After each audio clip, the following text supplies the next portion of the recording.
Hi, welcome to the next video. So let's continue where we left off. 1.4.5 is on the probabilities of 0 and 1.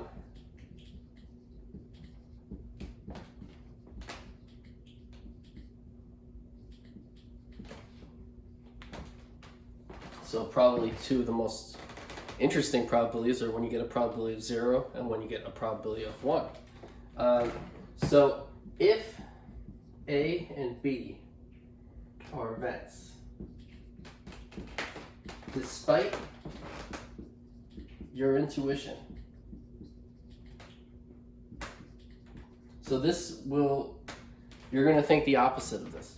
So if A and B are events, despite your intuition, the probability of A equaling to 1 does not imply an event A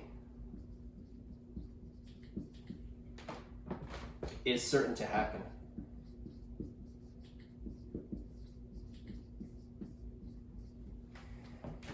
And the probability of B equaling to 0 does not imply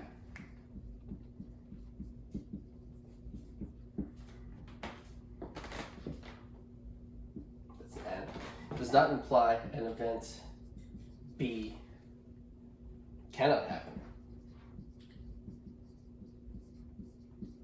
So these are both counter to our intuition. We would think the opposite. If A and B are events, despite your intuition, the probability of A equals 1 does not imply an event A is certain to happen, and the probability of B equaling to 0 does not imply an event B cannot happen. Very weird, but true. So let me show you why. Let me give you an example. So here's an example of that.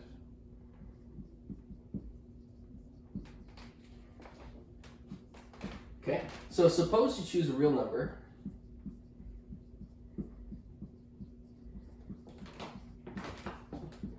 like you normally do. So suppose you choose a real number, x, at random.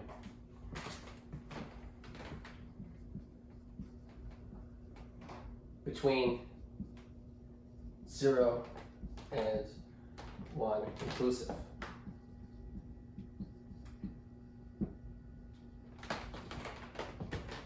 Okay, so suppose you choose a real number x at random between 0 and 1 inclusive. Okay, the probability that 1/4 is less than or equal to x, less than or equal to 3/4 is 1/2. And so let's believe that from our intuition, right? We're choosing a number between 0 and 1 inclusive, right? So you agree with me that we want the probability that the probability is 1/2 of it being between 1/4 and 3/4 inclusively, right? Because this length of this interval is 1/2. The entire length of the entire interval is 1. And so half of the interval is half of the line segment from 0 to 1 is between 1/4 and 3/4 inclusive. And so the probability of being there is 1/2. Right? Now what about the probability that 3/8 is less than or equal to x, less than or equal to 5/8? Right? Now we take the line segment from 0 to 1 and we separate it into these parts. Now we're going to separate it into 3. This is going to be 3/8 and that's going to be 5/8. And now the length of this segment is 2/8 or 1/4, and the length of the entire thing is 1. And so 1/4 of the interval is between 3/8 and 5/8. So that probability is 1/4, right? And now let's say the probability. What is the probability of 7/16 less than or equal to x less than or equal to 9/16? Well, this is 1/8, length 1/8, and that's 1/8 of the entire length 1. So the probability of that would be 1/8. Now, if we continue this pattern, then what I'm doing is I'm choosing numbers that that are always getting closer to the middle in this way. So here's 0 and here's 1, right? This is 1/2. This is 1/4. This is 3/4. The middle part here would be 3/8. The middle part there would be 5/8. The middle part here would be 7/16. And the middle part here would be 9/16, because that's 8/16 and 10/16. The middle point would be 9/16. So what I'm doing is the first interval is from this point to that point. Then that's 1/2. These are the 2 points. Actually, and these 2 points are between 0 and 1/2 and 1/2 and 1.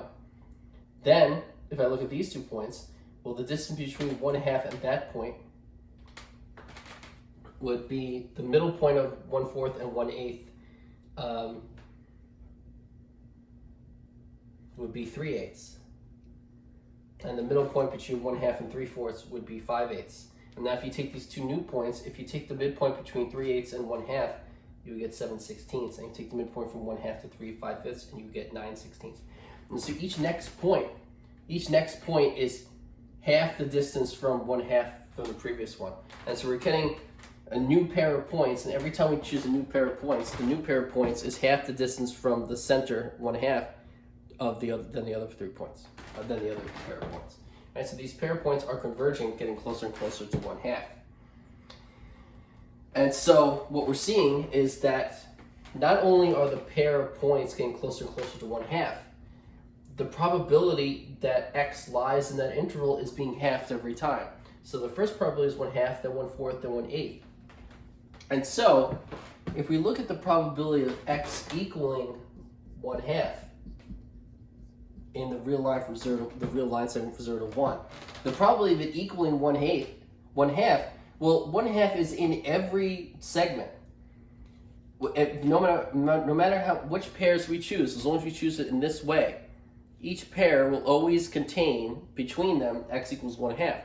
And the probability of being in each interval is halved every time. And I can half it infinitely many times. So it would be 1/2, 1/4, 1/8, 1/16, 1/32, 1/64, 1/128, 1/256, 1/512, 1/1024.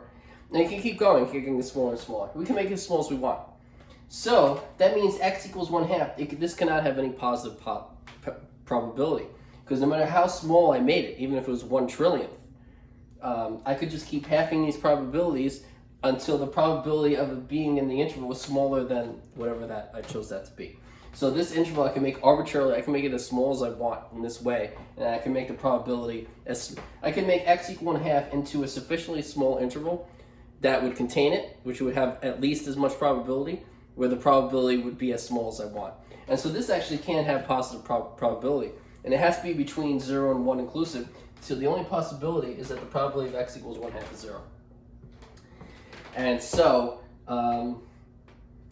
now what I'm showing here is that the probability that x is equal to that point 1/2 is 0. Okay, and so what does that mean? Well, what would be the probability that x does not equal 1/2? Right? The probability that x does not equal 1/2, that's the complement of the event x equaling 1/2, and so that means the probability is 1. Right? It would be 1 minus the probability of x equaling 1/2, which is 0. So from our previous theorems, we see that the probability that x does not equal 1/2 has to be 1. Now, let's look back at this. P of A is equal to 1 does not imply an event A is certain to happen. And so let's look at the event A as being x not equal to 1/2. The probability that x does not equal 1/2 is 1, right? But we don't know for certain that x is not going to equal 1/2.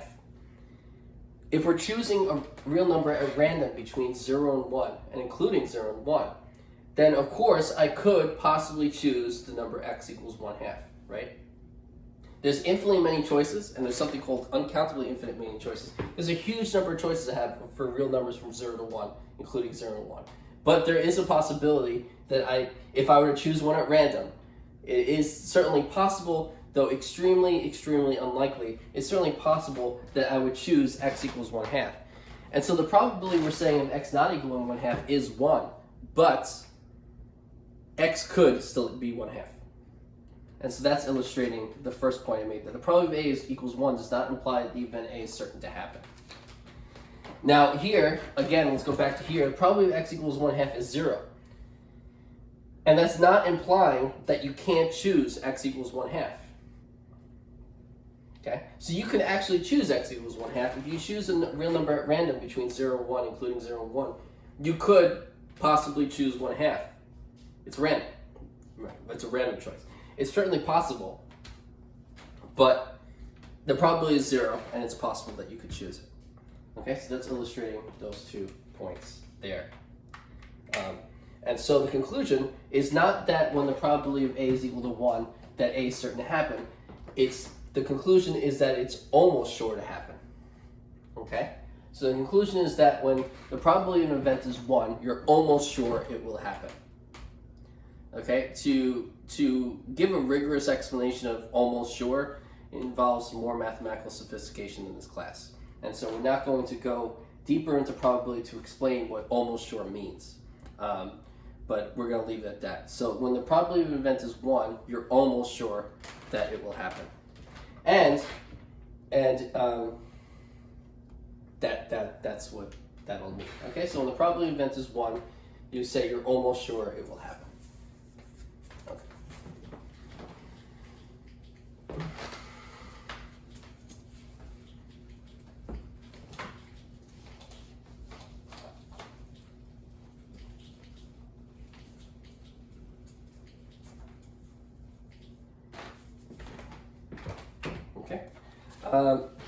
So that's the end of chapter 1.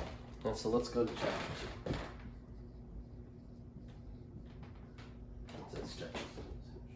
So chapter 2 is on combinatorial methods.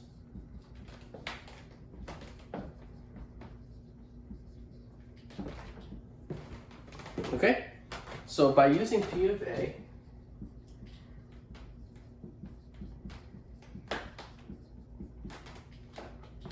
by using P of A equals n sub A over n from Theorem 1.4, we can find P of A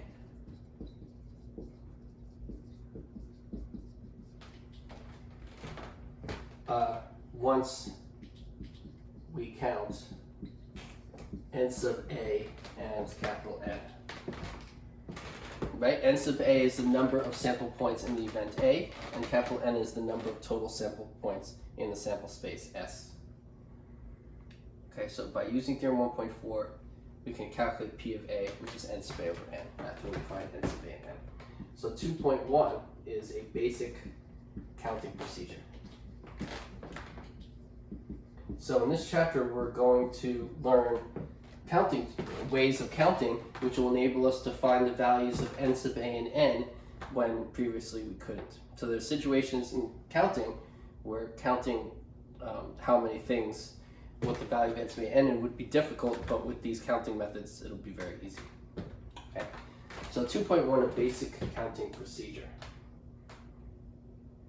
Okay, so so the first thing we're going to talk about is a very powerful tool in combinatorics, which is called the multiplication principle.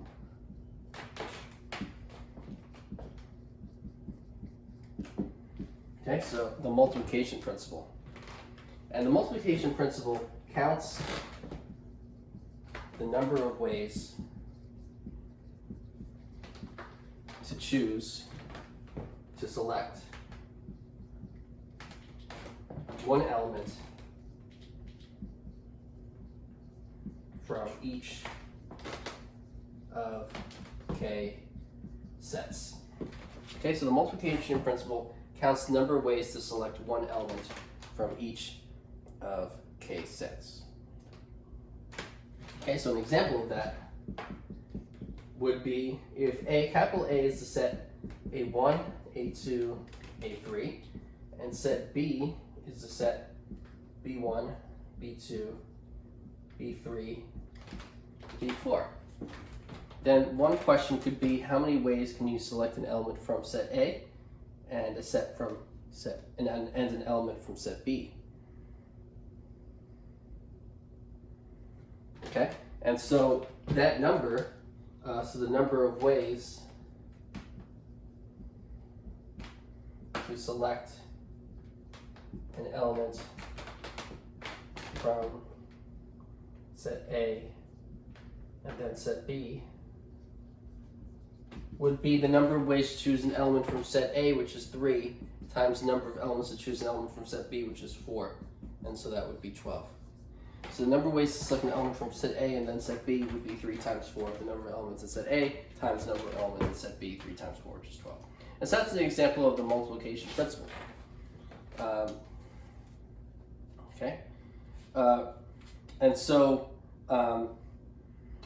graphically, you can draw a picture of this situation if you draw this kind of like box here and you split it into rows and columns.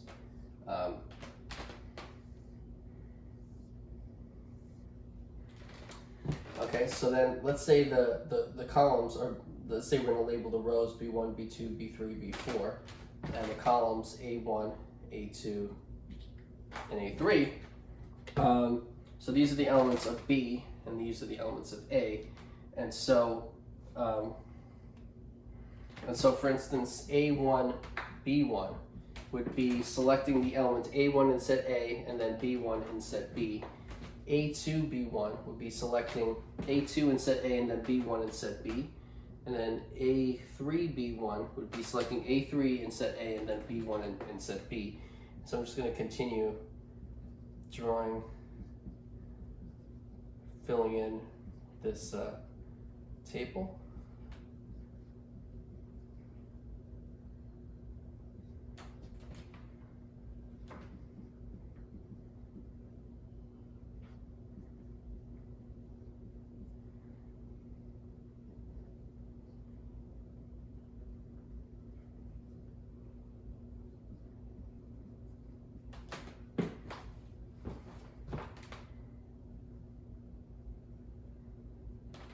Okay, and so now here, this grid shows you how many ways there are to select an element from set A and then an element from set B.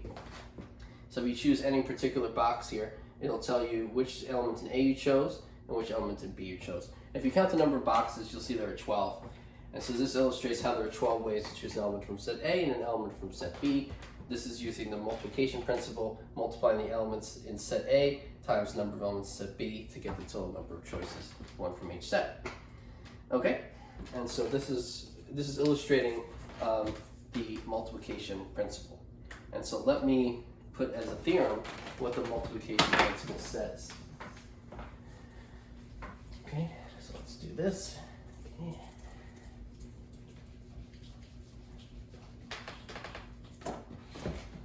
Okay, so theorem 2.1. Let A1, A2, A sub k be sets consisting of n1, n2, n sub k elements respectively.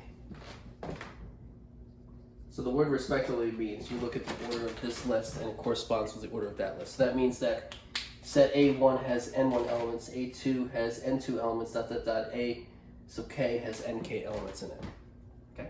So let A1, A2, and so forth, A sub k be sets consisting of n1, n2, and so forth, nk elements respectively. There are n1 times n2 times times n sub k ways to select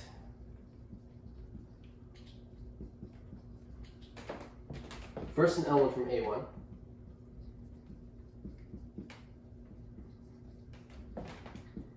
then an element from B1,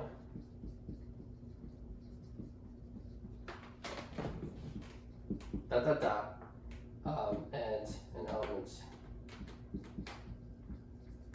then an element from A2, and so forth, and an element from A sub k. Okay, so n1 times n2 times dot dot dot times n sub k. There are that many ways to select first an element from A1, then an element from A2, and so forth, and lastly an element from A sub k. Okay. Right, and so if you have these sets with those corresponding number of elements, then the number of ways to choose one element from each set would be the product of those numbers. N1 times N2 times dot dot dot times N sub k. That's called the multiplication principle, and it's theorem 2.1 in this section. Okay, so let's look at example 2.2. Okay, so Mr. Levine has 5 jackets.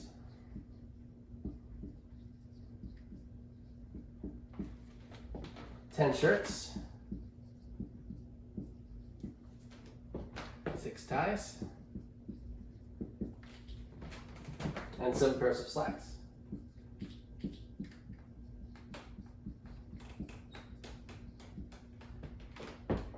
Part A. How many different outfits? So how many different outfits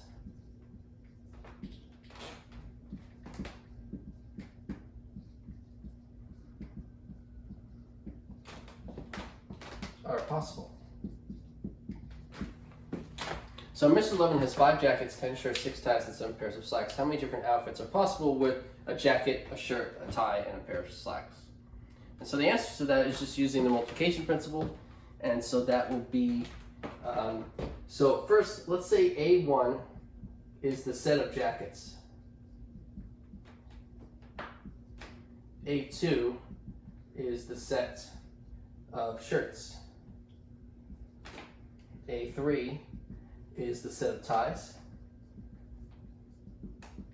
And A sub 4 is the set of pairs of socks.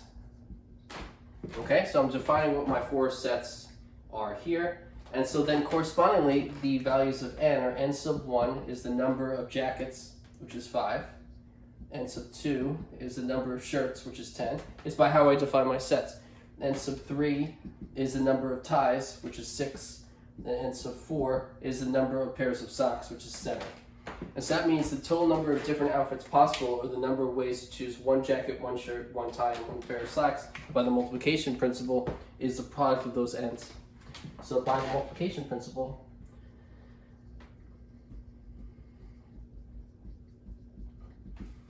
or theorem 2.1, that's the same thing. By the multiplication principle, or theorem 2.1, the number of different outfits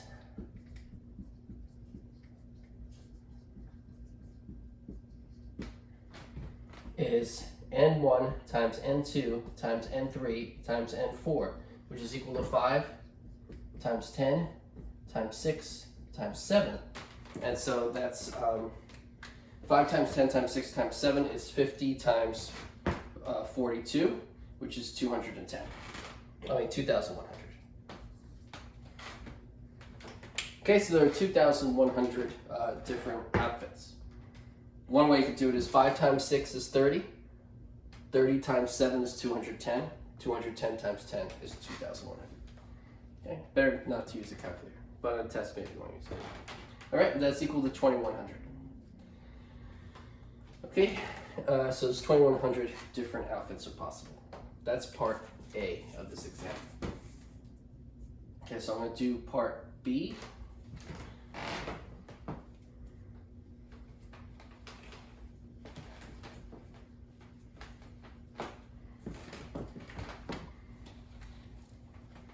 So part B says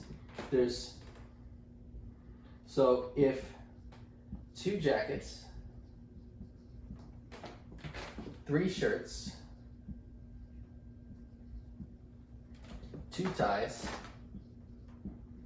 and 2 pairs of slacks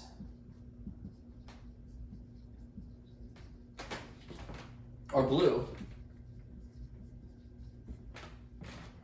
what's the probability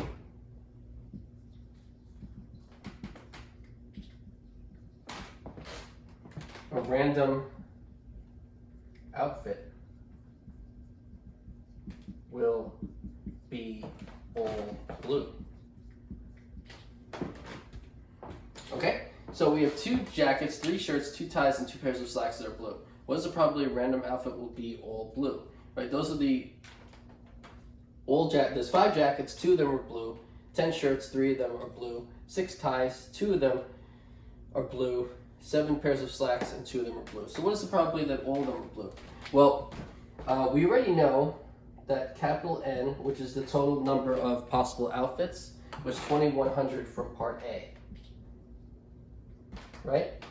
What we're saying is that, let's say capital B is the event of an all blue outfit. So what we want is then the probability of that event, the probability of an all blue outfit, that would be N sub B over N. N sub B is the number of all blue outfits, and N is the total number of outfits. And so we know the total number of outfits is 2100.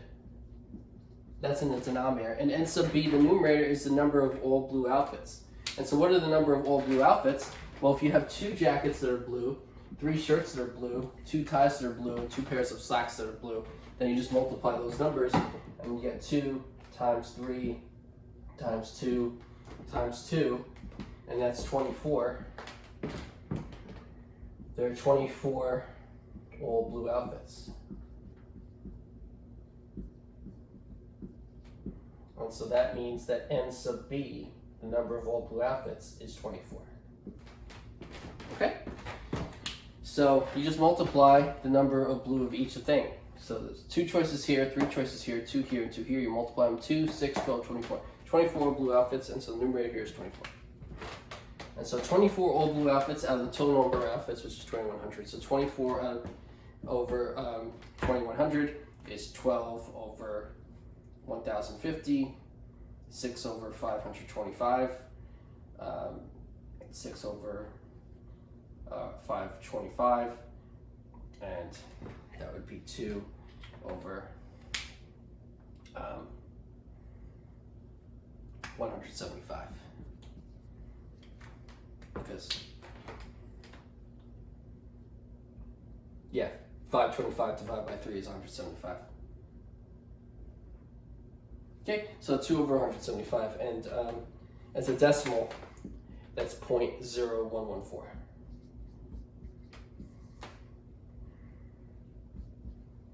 Okay, so that's part B. Was the probability of a random outfit all blue, 0.0114. Okay, so that's the end of 2.1.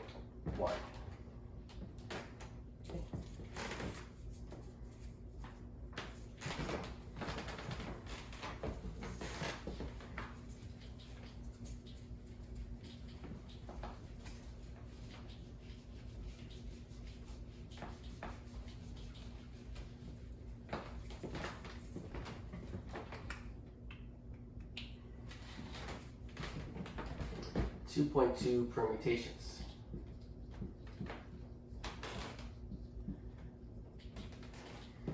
Okay, so 2.2 permutations. A permutation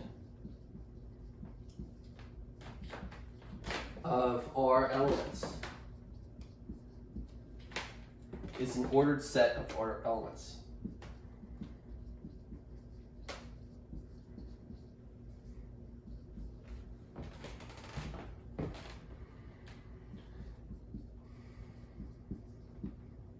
Okay, so a permutation of R elements is an ordered set of R elements. What that means is normally a set is a collection of objects, and there's no order to it. You can take a set and you can apply order to the elements in it. You can say there's a first element, a second element, a third element, up to the rth element, if there's R elements in that set. So you can take the elements of a set which are not ordered, and you can give them order, and you can make an ordered set. So a permutation of R elements is an ordered set of R elements. It's just taking R things and making them, it's like making a list of R things. That would be a permutation. Okay?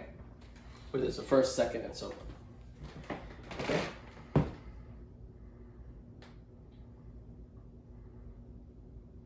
Right, so the notation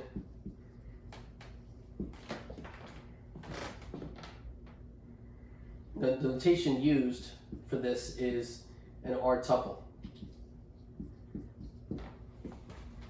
So an example, an example of that would be, for instance, 1, 4, 7.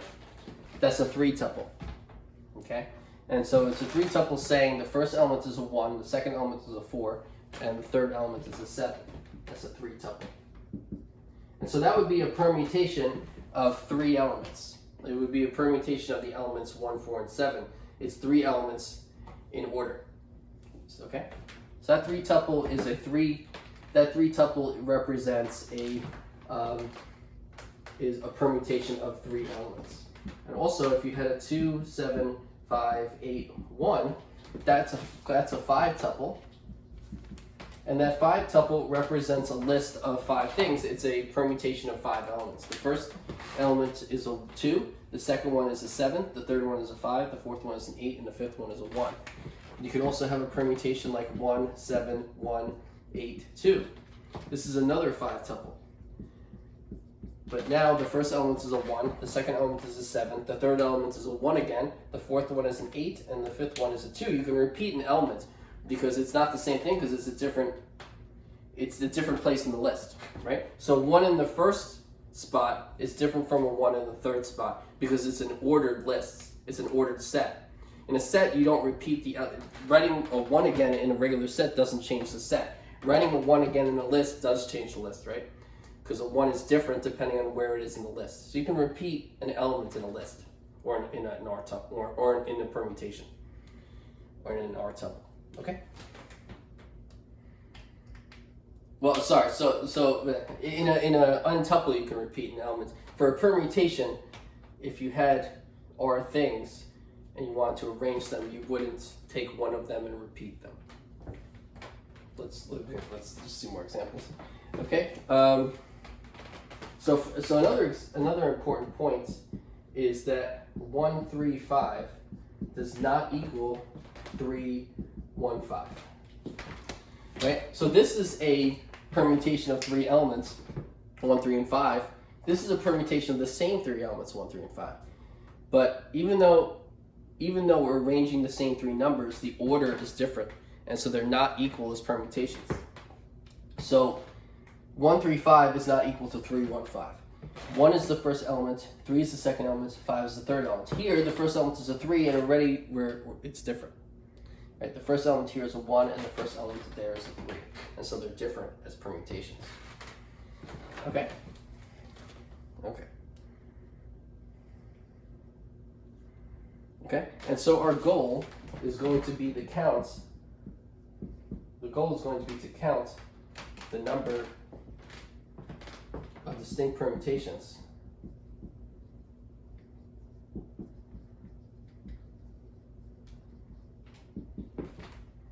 of R elements from a set with n elements. Okay, so if you have a set with n elements and you want to count the number of distinct permutations of R elements in that set, you're finding the number of permutations, R permutations in the set with n elements. So that will be the goal. Okay. So I said this thing's pretty fast. Let's just start again. We have a permutation of R elements. A permutation of R elements is an ordered set of R elements. Okay? You take 3 things and you arrange them in a list. You give order to them. That's a permutation. Okay. So let's look at an example. Let's look at a particular example.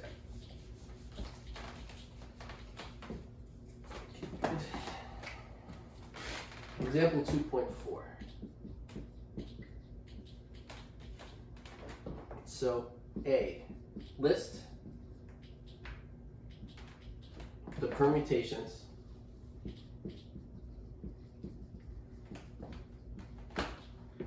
of 3 elements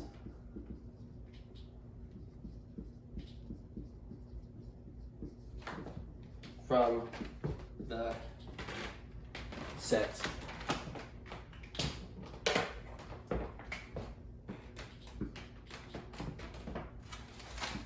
one, two, three, four. Okay, so list the permutations of 3 elements from that set 1, 2, 3, 4. Okay, so let's do that. So you have 1, 2, 3, 1, 2, 4.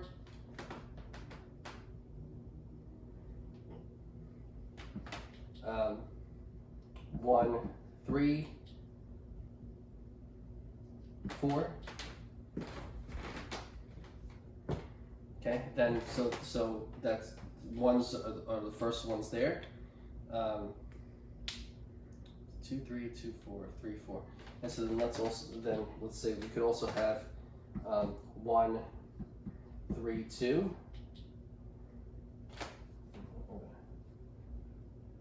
Oh, that's fine. 1, 3, 2, 1, 4, 2, and 1, 4, 3. So I put a 1 in the first spot for these three. For these three, I put the 1 in the first spot, and then I started with the 2, and then I'm only increasing from left to right. I'm starting. So 1, then 2, and then 3. Then 1, I'm going to keep 2 here, and then 4. Then I'm going to, after 2, the next one is 3, so then 1, 3, 4. So those are all the ones that only increase with starting with a 1, and then when I start with the 1 again, I'm just going to reverse them, and so then I get the other 3.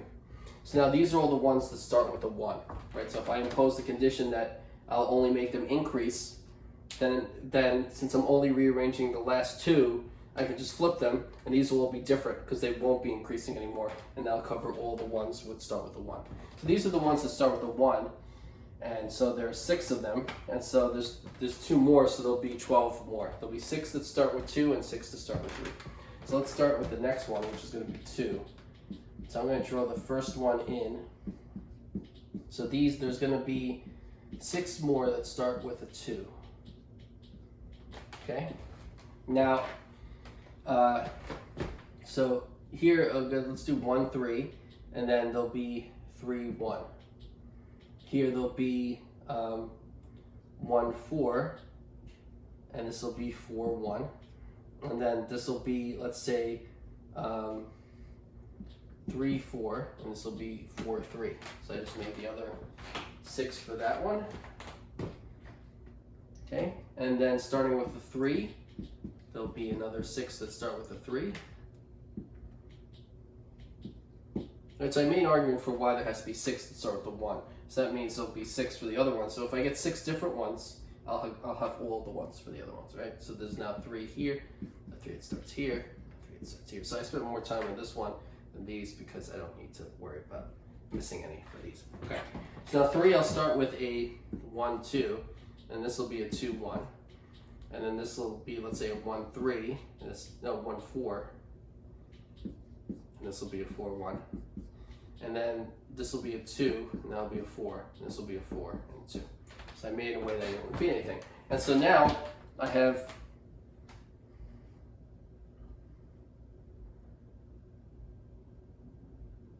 oh, it also starts with a 4 though. Okay, so now there's one. So I'm going to start with a 4. That's good because I was missing 6.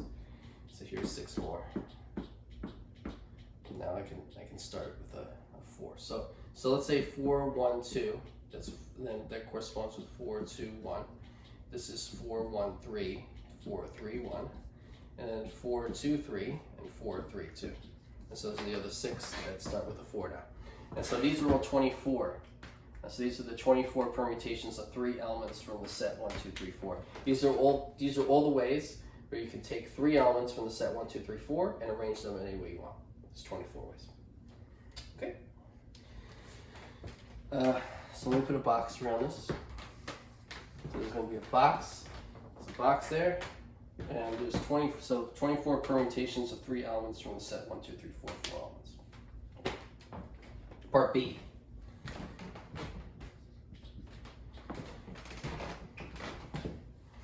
Count the number of. Okay, so count the number of permutations. Count the number of permutations of 3 elements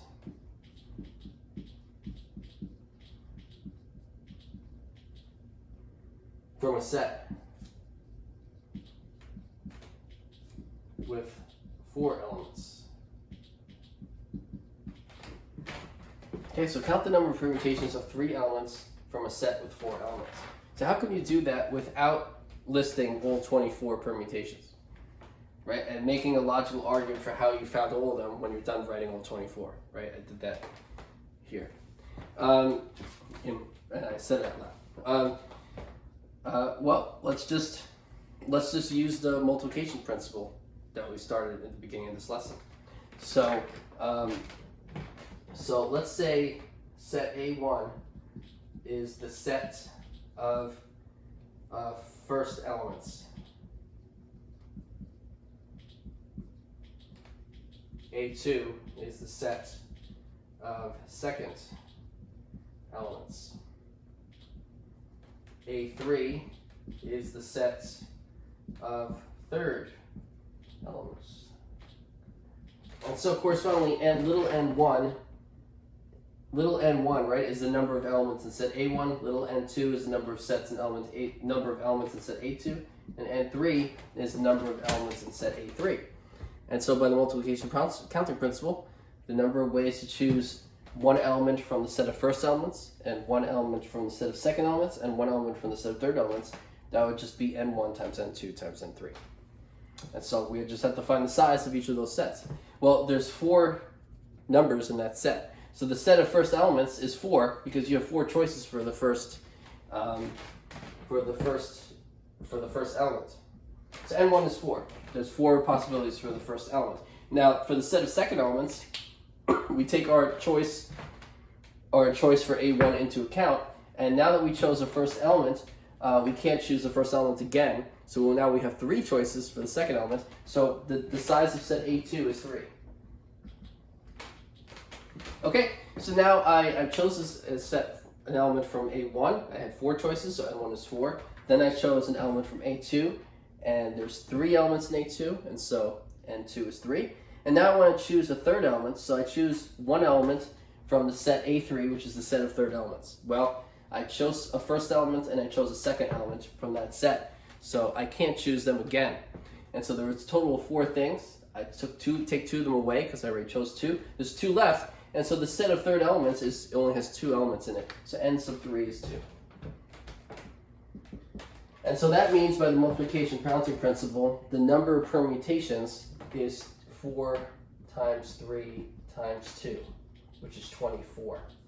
And so there are 24 ways to select 3 elements in order from the set with 4 elements. So there's 24 3 permutations in the set with 4 elements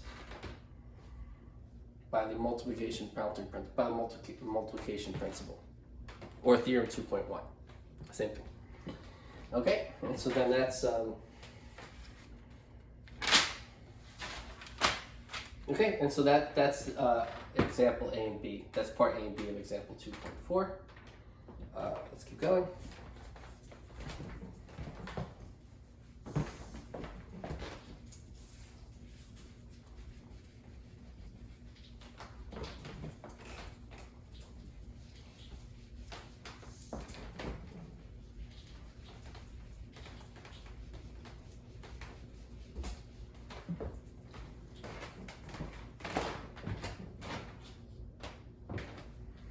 Notation and definition.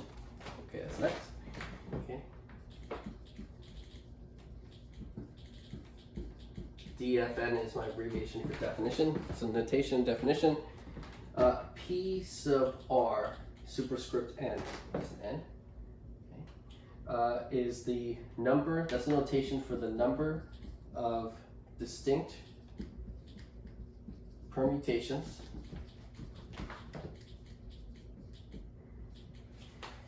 of R elements that can be obtained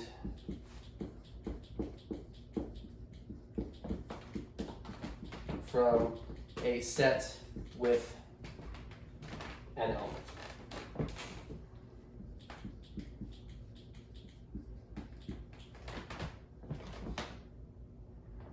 Okay, so P sub Rn is the number of distinct permutations of R elements that can be obtained from a set with n elements. Another way to put it is P sub Rn denotes the number of R permutations. The number of R, the ordering of R things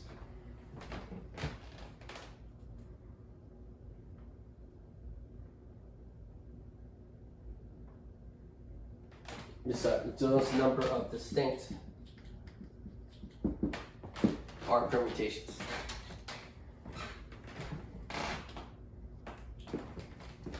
So P sub Rn denotes the number of distinct R permutations, or distinct number of permutations of R elements. That's what R permutation is. Okay, theorem 2.2.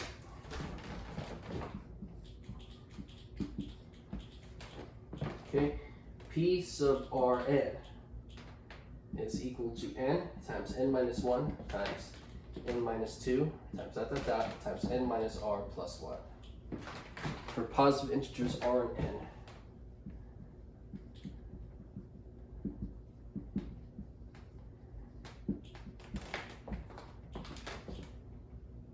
With r less than or equal to n. Okay? So the number of distinct permutations of R elements from a set with n elements is n times n minus 1 times n minus 2 times dot dot dot times n minus r plus 1. Okay, corollary 2.1.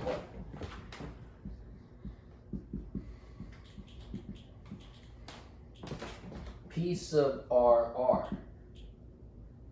is equal to r times r minus 1 times r minus 2 times dot dot dot times r minus r plus 1. And so that's r times r minus 1 times r minus 2 times dot dot dot times 1. And that's equal to r factorial for positive integers r.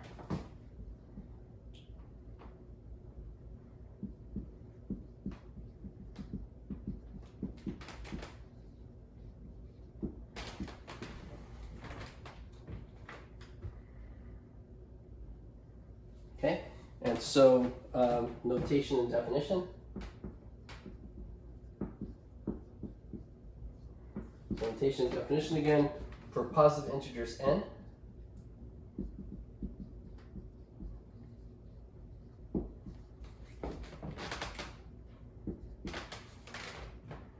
n factorial is equal to n times n minus 1 times n minus 2 dot, dot, dot, dot, times 2 times 1.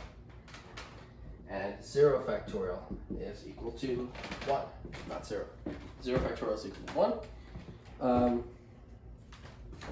That notation, I've been saying it, that notation is read n factorial. So that's read n factorial. So 0 factorial is 1, n factorial is that product. N times n minus 1 times n minus 2 times that,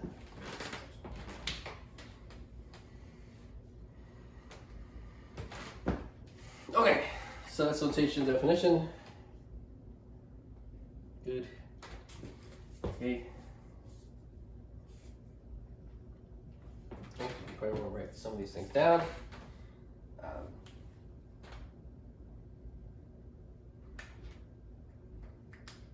Definitely want to focus on theorem 2.2. It's important. Okay. Everything here is, but especially theorem 2.2.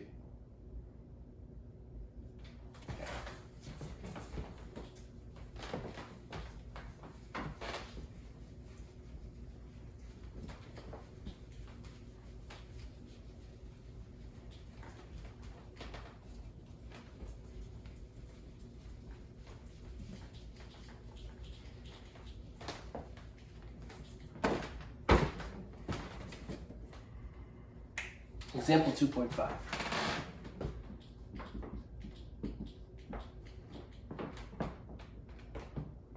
Okay, a club has 100 members. That consists, a president, vice president, vice pres, secretary,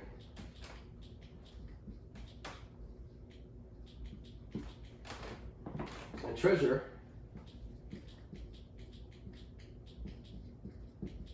are to be selected.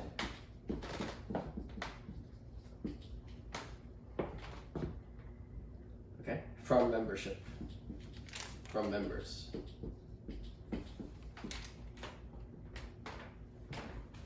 Okay, only one office can be won per member.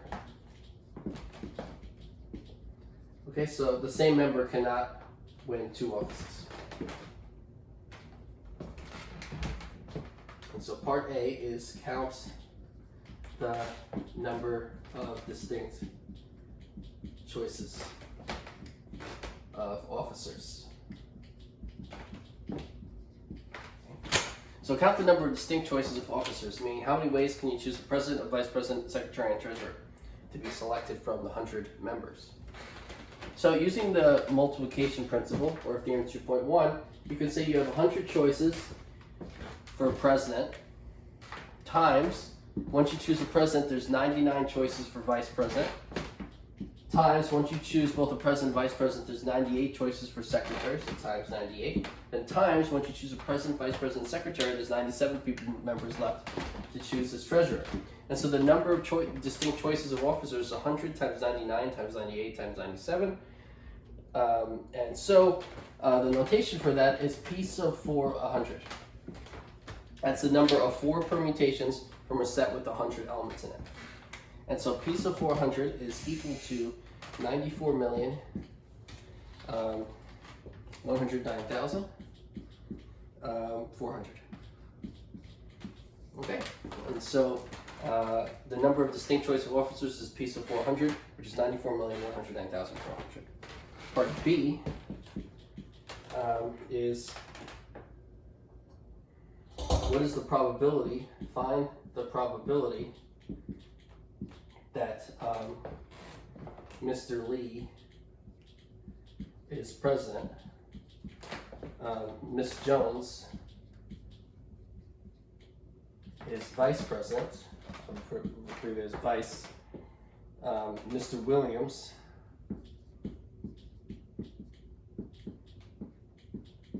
is secretary,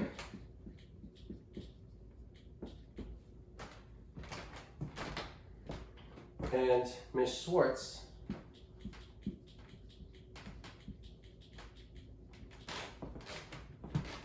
is treasurer.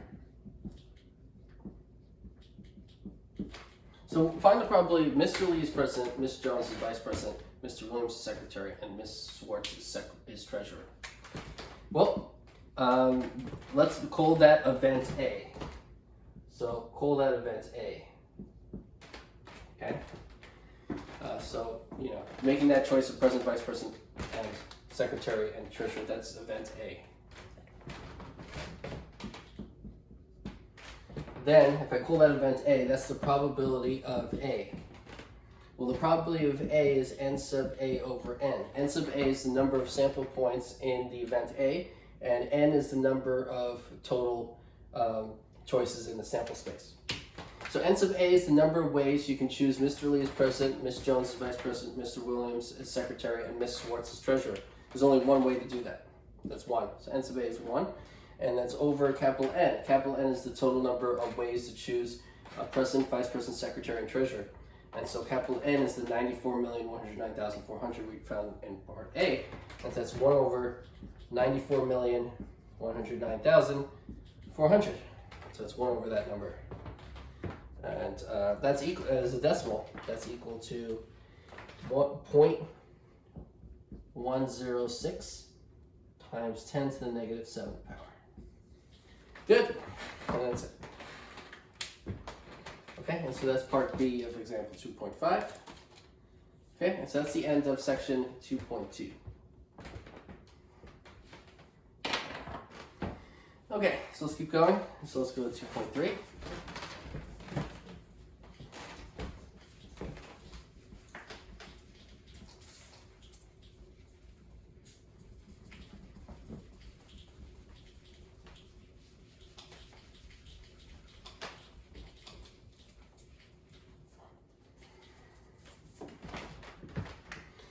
Okay, so 2.3,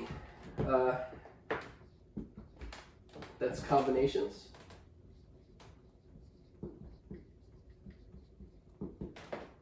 The binomial coefficient.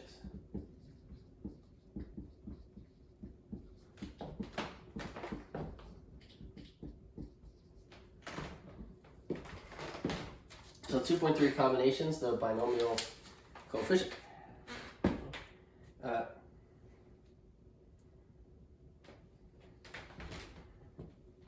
Okay, so a combination, this is a definition.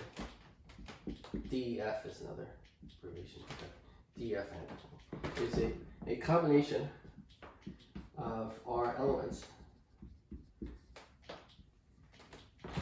is an unordered set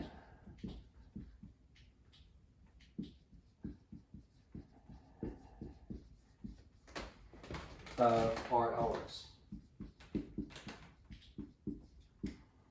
So a combination of R elements is an unordered set of R elements.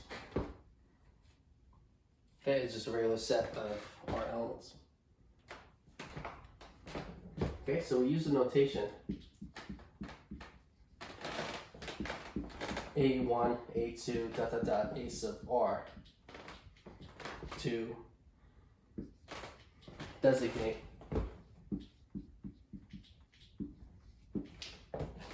the combination, designate a combination of the elements A1, A2, dot, dot, dot, A sub R. Okay, so a combination of R elements is an unordered set of R elements. We use the notation, the set containing A1 to AR, to designate a combination of the elements A1 to AR. So we're just choosing R elements, but the order doesn't matter. So that means that the combination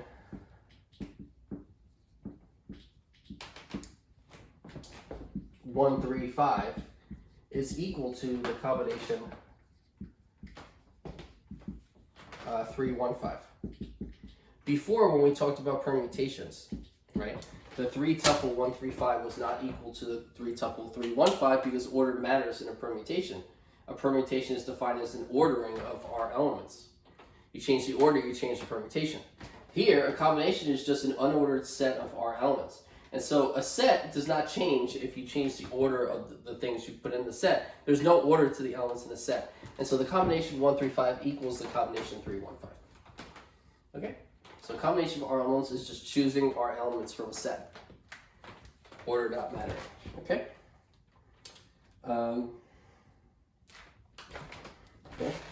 So another definition.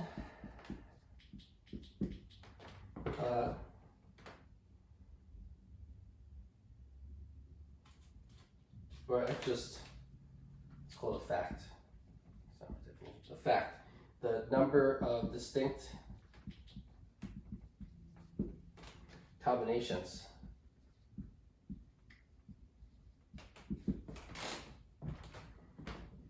of R elements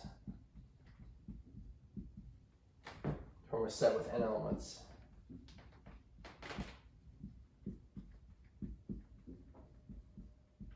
Okay, so the number of distinct combinations of R elements from a set with n elements, the notation for that is C sub Rn. So it's the number of ways of choosing R things from a set with n elements in it.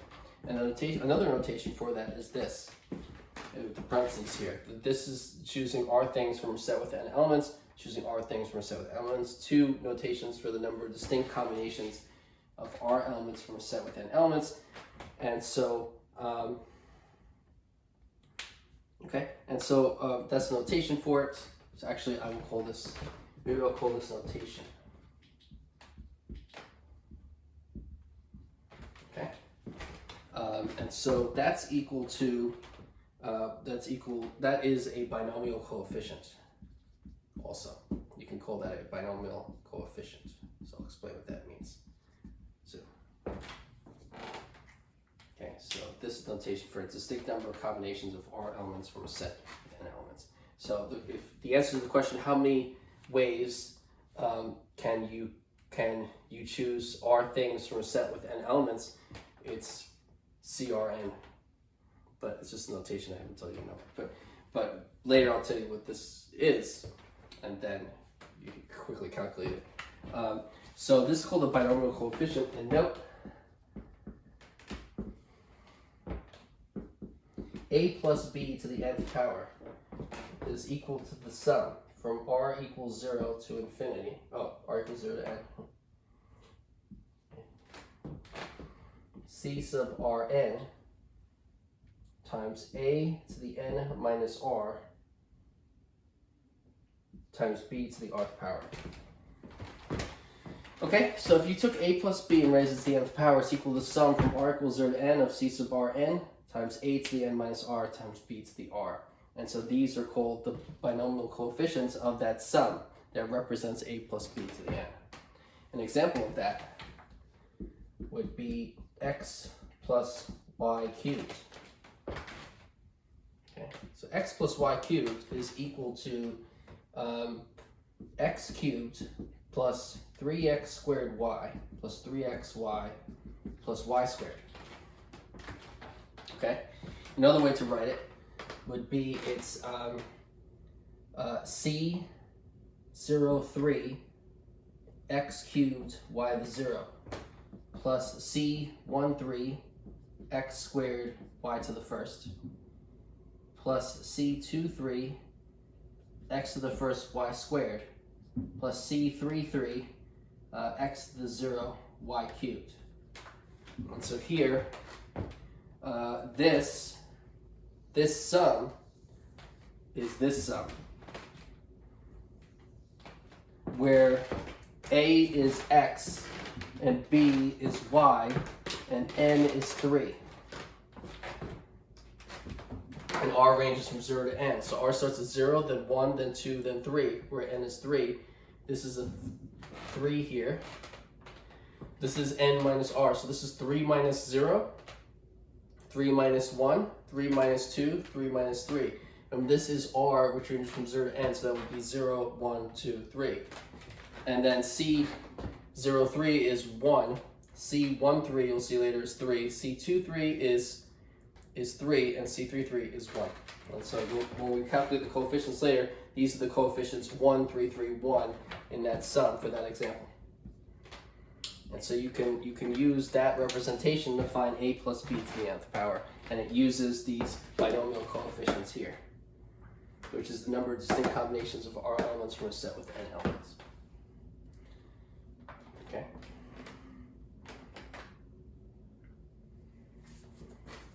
Okay. Good.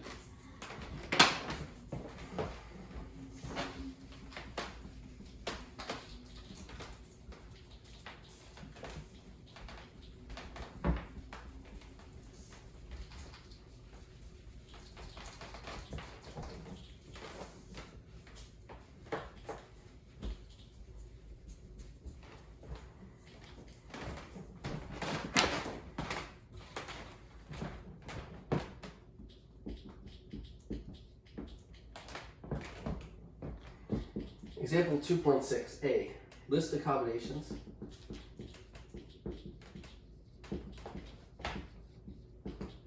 of 3 elements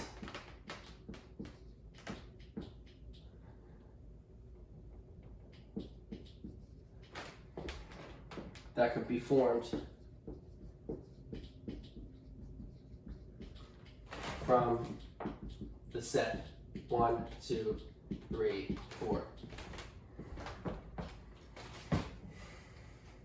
Which is a set of 4 elements. And so what it lists the combinations. So the combinations are all the ways to choose 3 out of 4 of those things. So that would be 1, 2, 3. That's a combination. It's a set. I'm using a set now. The order doesn't matter. So I chose 1, 2, and 3 in any order. I could choose 1, 2, and 4 in any order. I could choose 2, 3, and 4 in any order. Those are the 3 combinations. 3 ways to choose 3 things from that set with 4 elements, 1, 2, 3, 4. So correspondingly, every time you choose 3 things from that set, you could just not choose one of them, right? And so by listing the combinations of 3 elements that can be formed from a set with 4 elements, you could think, what are all the ways I didn't choose one of them? and then you chose everything else. So in this set, I didn't choose a 4, so I chose everything other than a 4. This one, I didn't choose a 3, I chose everything other than 3. This one, I didn't choose a 1, I chose, oh, and then there's one more. And I also couldn't have the opportunity, I could also not choose a 2, and it's 1, 3, 4. And that's the other set. So here I don't choose a 4, here I don't choose a 3, here I don't choose a 2, and here I don't choose a 1. Because those are the four combinations of choosing 3 elements that we formed. All the ways to find a combination of 3 elements from that set of 4 elements. Because that's A. B.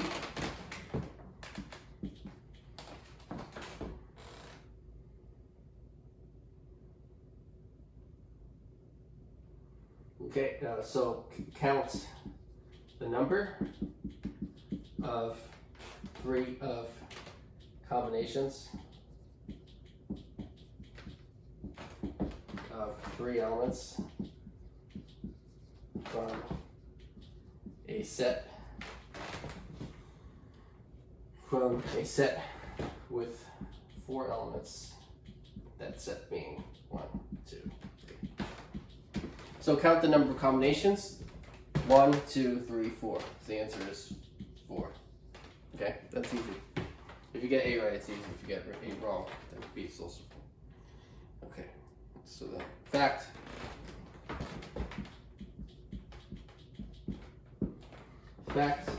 P sub Rn, the number of R permutations in the set with n elements, is equal to CRn times PRR. P sub R. So that the number of R permutations in the set with n elements is equal to the number of R combinations in the set with n elements times the number of R permutations in the set with R elements.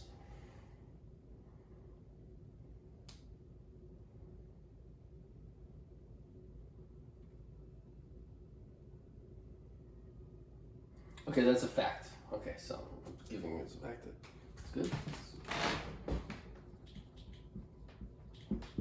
Okay, so the theorem, so here's the theorem. N choose R, the number of R combinations in the set with n elements, is equal to CRn, which is that another notation for the same thing.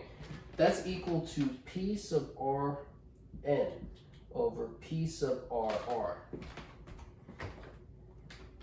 And that's equal to n times n minus 1 times n minus 2 times n minus r plus 1.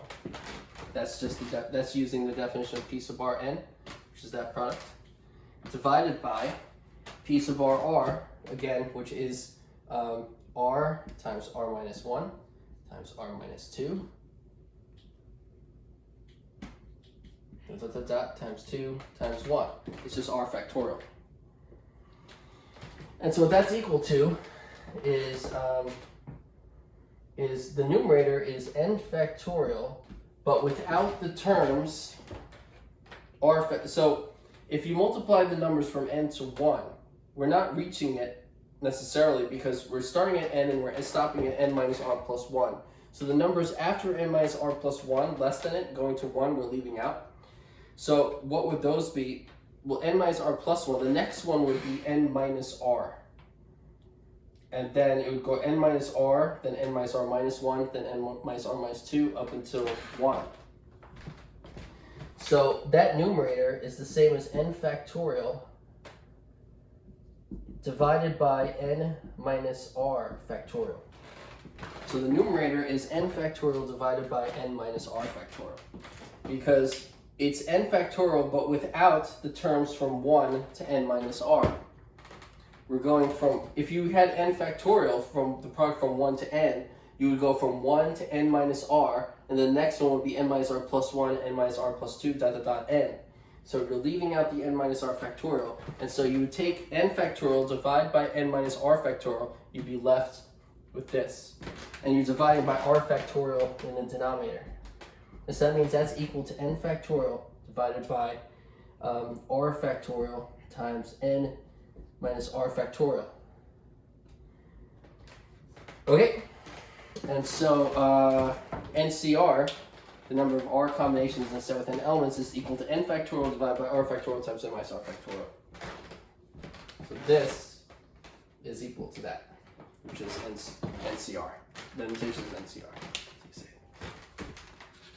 Okay, so this is n factorial divided by r factorial times n minus r factorial.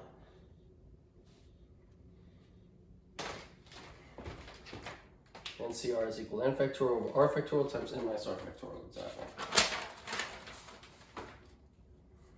Okay? Okay, so let's keep going.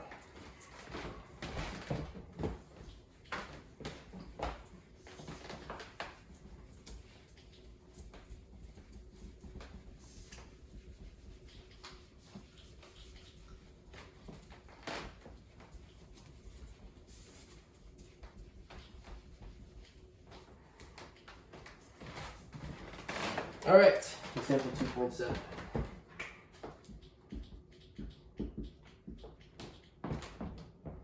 A poker hand. Okay, so look, first, a poker hand is a set of 5 playing cards.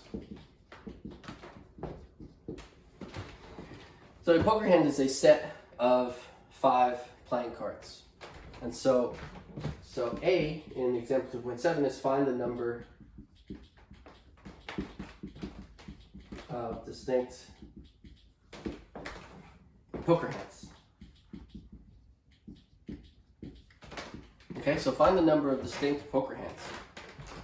C52C5, let's see, 52C5 is the number of distinct poker hands because it's the number of 5 permutations in a set with 52 elements. A standard deck has 52 distinct cards in it. It consists of a total of 52 cards, and a poker hand is 5 of those cards. And so to make a poker hand, you just have to choose any 5 cards from the 52 cards in the deck. And so the number of ways to choose 5 things from a set with 52 elements in it is 52C5. And so what that's equal to, remember from before, we know that NCR is equal to n factorial divided by r factorial times n minus r factorial. And so you just plug in n and r. And so here n is 52, and r is 5. Okay, so n is 52 and r is 5. And so see, n is 52, r is 5, and you just plug it into that formula. So you get 52 factorial divided by r factorial, which is 5 factorial, times 52 minus 5 factorial. So that's equal to 52 factorial divided by 5 factorial times 47 factorial. Okay, well 52 factorial over 5 factorial times 47 factorial, that's times 52 times 51 times 50 times 49 times 48 times 47 factorial divided by 5 factorial times 47 factorial. Right, so multiplying the numbers from 1 to 52 is the same as doing 52 times 51 times 50 times 49 times 48 times 47 factorial. Product of the numbers from 1 to 47. But 47 factorial is in both the numerator and denominator, so you cancel them out. And so now you're left with 5 factorial in the denominator. That's 52 times 51 times 50 times 49 times 48 divided by 5 times 4 times 3 times 2 times 1. Okay. And so you can divide and then multiply. So 5 times 2 is 10, and so 50 over 10 is 5. And so 4 times 3 is 12, and then 48 over 12 is 4. And so you just get 52 times 51 times 5 times 49 times 4, and you multiply them out, and then you get 2,598,960. Okay, so then you multiply that out and you get 2,598,960. So that's the number of distinct poker hands. Okay. In poker, so that's part B.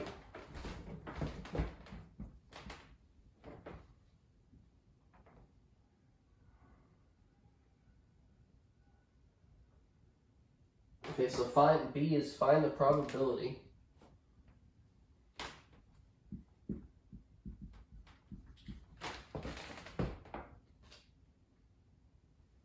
of poker hands.